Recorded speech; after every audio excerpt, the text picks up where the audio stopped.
حضرت لقمان علیہ السلام اپنے بچے کو سمجھا رہے ہیں، یا بنیا لا تشرک باللہ ان الشرک لظلم عظیم۔ یہ بیٹا اپنے دل کو ساری مخلوق سے پاک کر کے اللہ کا بن جا۔ یہ پہلا سبق ہے جو ماں باپ نے اولاد کو سکھانا ہے۔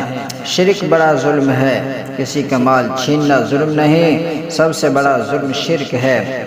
ساری دنیا کے یہود و نصارہ میں سے سب سے بڑا ظلم ہے اللہ کے علم کے مطابق، کیونکہ انہوں نے اللہ کے ذات کا شریک ٹھہرا دیا۔ پہلا سبق بچوں کو سکھانا لا الہ الا اللہ، لا الہ الا اللہ کا مفہوم بتانا اور اس کے تقاضے کیا ہیں، اللہ تعالیٰ کے ہاتھ سے سب کچھ ہونا بتلانا اور اللہ پاک کی عظمت دل میں بٹھانا، اللہ سے ڈرانا۔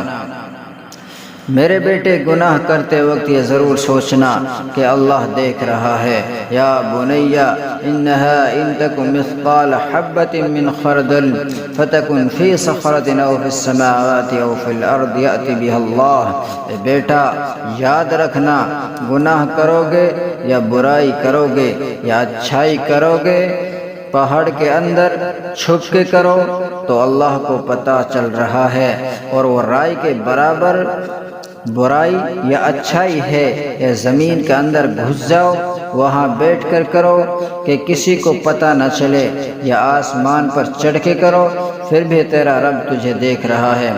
یأتی بها اللہ، اللہ اسے ظاہر کر دے گا، لہذا اللہ کی ذات کو ہر وقت سامنے رکھ کر اس سے ڈرتے رہو۔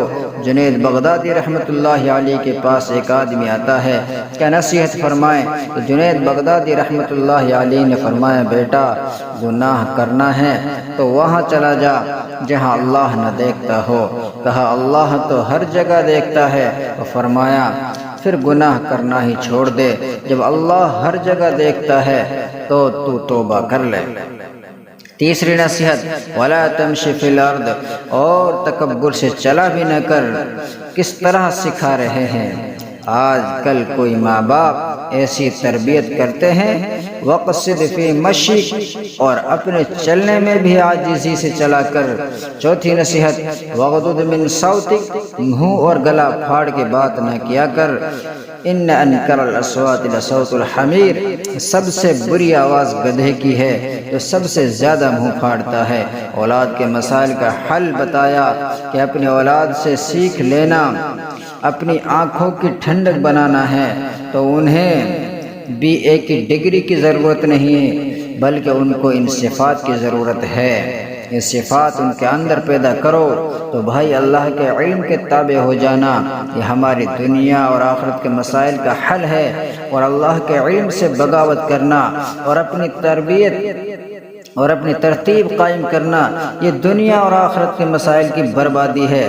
دنیا میں دولت کا مل جانا کوئی بڑی چیز نہیں ہے، تو اس کا مطلب یہ نہیں کہ اللہ اس سے راضی ہو گیا اور اس کے مسئلے کا حل نکل آیا۔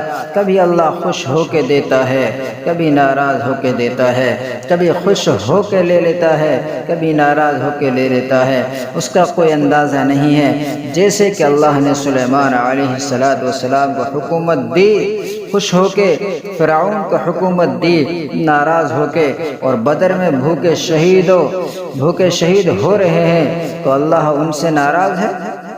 روم اور فارس کو حکومت دے رہے ہیں اور حضور صلی اللہ علیہ وسلم پیٹ پر پتھر باندھے ہوئے ہیں، تو کیا اللہ اپنے حبیب سے ناراض ہے؟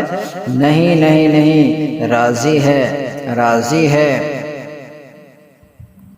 زندگی گزارنے کا راستہ متعین کریں تو میرے بھائیوں، اللہ کے علم کو سامنے رکھ کر زندگی گزارنا یہ ہم نے سیکھا ہی نہیں، اس کو سیکھنا پڑے گا۔ اچھا اس کا الٹ، اللہ کا علم ہمارے مسائل کا حل کیسے بنتا ہے؟ اولاد، بیوی، بچے، کاروبار، حفاظت، برکت، عزت، یہ ساری چیزیں اس کے اندر ہیں، اور یہی ہماری موٹی موٹی چیزیں ہیں، ان کو لے لیا جائے۔ M D M Mewat channel کو سبسکرائب کریں، شیئر کریں، لائک کریں، تاکہ آپ کے سامنے اچھی باتیں اور معلومات پیش کر سکیں۔ السلام علیکم۔